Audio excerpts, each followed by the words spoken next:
Hey, it's Jones Loflin. Welcome to Insights from the Jones Zone, where I give you a way to master your week in 3 minutes or less. This month I'm talking about choices, and one of the choices I know I need to make more often is the choice of good enough. Dave Stahoviak talks about how there are some things in our life that require an A+ effort. We've got to be all in with it.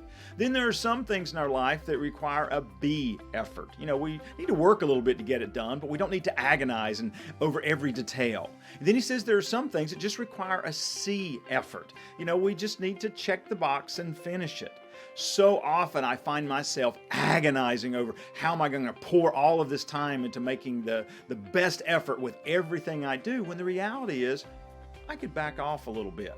The reason I think that's important is because it begins to give us space. Much needed mental space to make other decisions that are more important, and space that we need to be more strategic, that we could spend on thinking about making our relationships better, or just relaxing for the moment instead of always trying to feel like we've got to give an A+ effort with everything. The other thing that happens when we start saying, that's good enough, is that it gives us the opportunity to make other choices more effectively. If I'm not so overwhelmed by having to be an A+ best effort with everything, then I can stop and think, what really does require an A+ effort from me?